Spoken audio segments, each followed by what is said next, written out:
apparemment, tout n'est pas mauvais avec le général Mamadi Doumbouya en Guinée. Oui, c'est ça. Quand j'ai fait la première émission là hier, au sujet du même général et au sujet de la situation actuelle guinéenne par rapport à la transition, à la demande de l'Église catholique, par rapport au manque de confiance qui règne entre le pouvoir en place et l'opposition guinéenne, s'il y en a encore, j'assume très bien mes propos, s'il y en a encore, et par rapport à la situation en global en Guinée et l'organisation des élections, j'ai eu des frères qui n'ont pas compris mon message. Oui, ou bien qui ont compris, mais qui sont animés par la mauvaise foi. D'abord, je dis tout n'est pas mauvais en Guinée parce que depuis l'arrivée du général Mamadi Doumbouya, le 5 septembre 2021, jusqu'à nos jours, il a accompli un certain nombre de travaux, notamment l'image que vous êtes en train de regarder là. Et des travaux comme ça, de bitumage de route en Guinée, il y en a partout, depuis son arrivée. Je dis bien depuis son arrivée. Il est venu trouver d'autres qui étaient arrêtés. C'est-à-dire des travaux, des projets qu'Alpha Condé avait entamés. D'accord? Mais qui étaient en arrêt. Pourquoi? Manque de financement. Manque de financement. Il y avait des projets qu'Alpha Condé avait entamés, des projets de bitumage de route, construction de route, n'est-ce pas? Qui étaient arrêtés 8 mois, 9 mois, il y en a même une année, avant même que Alpha Condé ne saute. Et dès que le général est venu, automatiquement, il a su trouver les moyens. Il a mobilisé les moyens et a redémarré ses travaux. Vous ne me direz pas le contraire. Là, ce que vous êtes en train de voir, c'est un coin que la plupart des Guinéens, ou tout du moins la population de Conakry, connaît parfaitement. Il s'agit du rond-point de Bambeto. Un rond-point très très compliqué. Surtout, ici l'embouteillage vous trouvez, vous pouviez passer des heures et des heures là. Le général, il a automatiquement commencé, n'est-ce pas, la construction d'un échangeur là. Et bientôt, ça sera terminé. Aujourd'hui, quand il a commencé, les gens ont dit que non, c'était du populisme parce que voilà, il fallait avoir la population. Mais au fur et à mesure que les travaux avançaient, les gens ont compris que c'était du sérieux. Des travaux comme ça en Guinée, il y en a beaucoup depuis son arrivée. Et c'est lui qui les a entamés. Je dis bien, il y en a qu'il est venu trouver et il a redémarré parce que ces travaux arrêtés étaient manque d'argent. Et il y en a que lui-même a signé le contrat qui ont pris, c'est-à-dire qui ont démarré sous son règne. Tout n'est pas mauvais, quoi qu'on dise. Maintenant, je dois vous dire, la Guinée, à l'image de la plupart des pays de l'Afrique subsaharienne, sont de très grands chantiers. La Guinée est un grand chantier. Un chantier à ciel ouvert démesuré. Un chantier où tout est prioritaire. Vous comprenez? On ne peut pas prendre A et laisser B. Tout est prioritaire en Guinée. Bitumage des routes. Vous comprenez? La sécurité, l'emploi, la santé, la nourriture, tout est prioritaire en Guinée. À l'instant T où je suis en train d'enregistrer cette émission, ce qui fait aujourd'hui le mal de la population de la capitale, Conakry, c'est le manque d'électricité. Le manque d'électricité est sur toutes les lèvres aujourd'hui. Toutes les lèvres. Mais vous savez, ça c'est des choses qui ne se font pas par un claquement de doigts. La fois dernière, lorsque le ministre des Affaires étrangères russe, M. Sergei Lavrov, est venu en Guinée, je vous répète, je vous réitère encore, qu'un mémorandum a été signé avec la Russie pour l'installation d'une centrale nucléaire civile électrique flottante dans les eaux guinéennes afin de donner l'électricité. Mais puisque ça, c'est un projet à long terme, c'est-à-dire ça peut être à court terme, mais aussi à long terme, ou à moins à long terme, parce que il faut vraiment l'installation des choses, au fait. Ça ne peut pas répondre aux besoins immédiats de la population. Et la population est animée d'un sentiment d'enfant. L'enfant veut tout de suite. L'enfant ne veut pas entendre demain. L'enfant veut tout de suite. Et c'est exactement ça. Le peuple veut tout de suite. Problème d'électricité, c'est un problème épineux actuellement en Guinée. Deuxièmement, le chômage endémique. Chômage endémique, je dois vous dire que depuis 1958 jusqu'à nos jours, tous les chefs d'État qui sont succédés à la tête de la Guinée ont eu ce problème, le chômage endémique. Je dois quand même expliquer un très grand défaut aussi, non seulement de l'administration, mais aussi des jeunes Guinéens à l'image de la jeunesse africaine. Vous savez, on aime souvent dire, surtout nous les jeunes, j'ai fini l'université, j'ai mon diplôme, il n'y a pas de travail.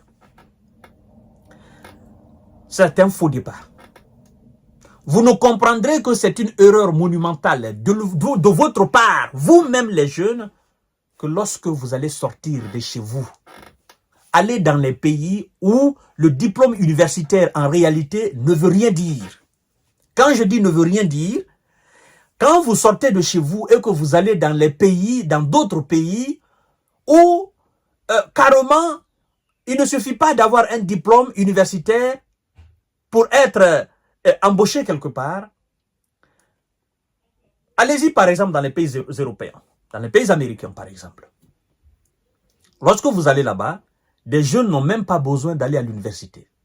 Il y en a qui sortent par exemple du lycée, il y en a qui sortent du collège, il y en a même qui se limitent à l'école primaire et qui font des formations.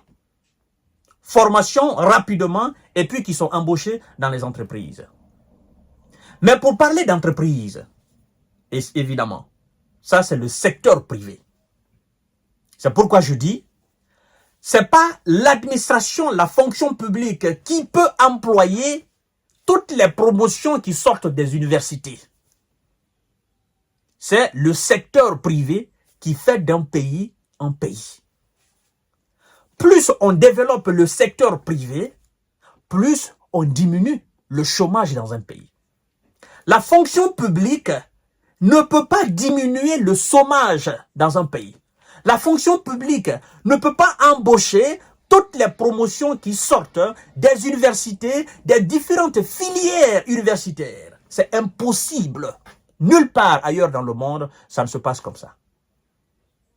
Vous imaginez, chaque année, il y a une promotion de médecine qui sort, une promotion des juristes qui sort, une promotion des sociologues, une promotion des philosophes, une promotion des mathématiciens, une promotion des chimistes, une promotion des physiciens, une promotion dans chaque domaine. Pensez-vous que l'administration publique a la place pour toutes ces promotions, dans toutes les filières, dans tous les domaines? Non. Non et non. Mais où est-ce que moi, j'accuse l'administration? Parce que pour parler du développement du secteur privé, le développement du secteur privé est lié à un certain nombre de choses que l'administration est censée implanter dans un pays, notamment l'énergie. Tout est lié à l'énergie aujourd'hui. Sans énergie, on ne peut pas travailler. Sans énergie, on ne peut pas développer, n'est-ce pas, le secteur privé d'un pays. Sans énergie, on ne peut pas alors diminuer le chômage dans un pays, parce que tout est lié à l'énergie. Le coiffeur au bout du coin, il a besoin de l'énergie pour développer son entreprise. Le cuisinier, il a besoin de l'énergie. Le mécanicien, il a besoin de l'énergie. Le forgeron a besoin de l'énergie. Le maçon a besoin de l'énergie. Le menuisier a besoin de l'énergie. Toutes, n'est-ce pas, tous les métiers de manutensier ont besoin de l'énergie. Et donc, il revient à l'État. Alors, de donner l'énergie au peuple. Le peuple lequel peut naturellement aussi développer le secteur privé. Et les entreprises extérieures les entrepreneurs, les investisseurs qui viendront investir dans votre pays ont besoin d'énergie. C'est là où j'accuse l'État. Et c'est là où d'ailleurs j'interpelle l'État aussi. Le général Mamadi Doumbouya, vous savez, quand vous étiez nouvellement venu et que vous aviez demandé aux entreprises étrangères qui exploitaient les ressources du sol et du sous-sol de la terre guinéenne de non seulement les exploiter en Guinée, mais aussi de procéder à la transformation des produits, de la matière première aux produits finis, c'est-à-dire on exploite, n'est-ce pas, la bauxite en Guinée et on transforme la bauxite en Guinée de produits bruts à produits finis. On ne peut faire cela qu'avec une quantité suffisante de l'énergie. Et c'est exactement ça, les investisseurs et les entrepreneurs étrangers vous ont dit. Ils vous ont dit, la capacité de l'énergie guinéenne ne nous permet pas encore de transformer les matières premières en Guinée. Ça veut dire quoi?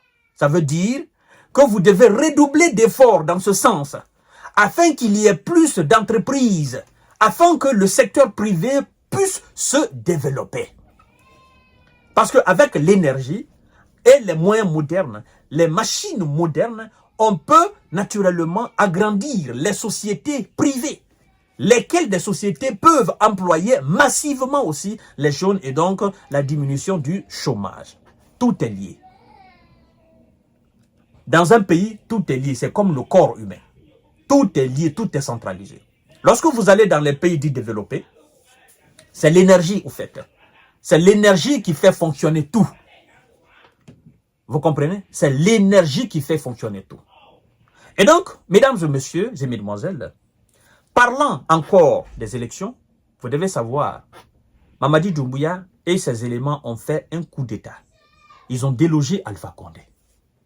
Ils connaissent parfaitement la situation guinéenne. Ceux qui disent que oh non, ce sont des militaires, Mamadi ne connaît pas la Guinée, mentent. Mentent. Mamadi est né en Guinée, grandi en Guinée. Il connaît parfaitement la situation géopolitique guinéenne. Il maîtrise parfaitement la situation géopolitique guinéenne. Né en Guinée, grandi en Guinée, étudié en Guinée avant de sortir. Quand il sort, il fait la formation militaire. Il était élément des forces, n'est-ce pas, armées françaises, qu'on appelle la Légion étrangère, avant de rentrer en Guinée. Mamadi n'est pas alors étranger en Guinée. Il connaît parfaitement la situation géopolitique guinéenne. Il connaît l'histoire de la Guinée. Je vous ai dit que ce mec, il n'est pas venu pour l'organisation des élections en Guinée. Et il faut que vous mettiez ça dans la tête. Et toute personne qui veut réellement faire partir Mamadi Doumbouya, mettez-vous sur votre pied pour le faire. D'une manière ou d'une autre, si vous voulez qu'il parte, mettez-vous sur votre pied. Mamadi n'ira pas aussi facilement. C'est une vérité crue que je suis en train de vous dire. Dans une année, vous me direz le contraire. Ou bien, vous accepterez la vérité que je suis en train de vous dire aujourd'hui. Mamadi n'est pas venu pour l'organisation des élections en Guinée. Mettez ça dans la tête. Il n'y aura pas encore d'élections en Guinée. Et si il accepte d'organiser les élections, il faudra que lui-même soit candidat des élections. Je suis en train de vous dire une vérité. Dans sous peu de temps, vous allez voir la réalité de cette vérité-là. À bon entendeur, salut. Que vous acceptez ou pas, c'est ça la réalité. On se donne rendez-vous au sujet guinéen par rapport à l'organisation des élections. Vous avez dit la fin de votre transition, c'est le mois de décembre, non? Nous allons voir ce qui va se passer. Merci beaucoup et à tout à l'heure pour notre série d'informations de décortiquage.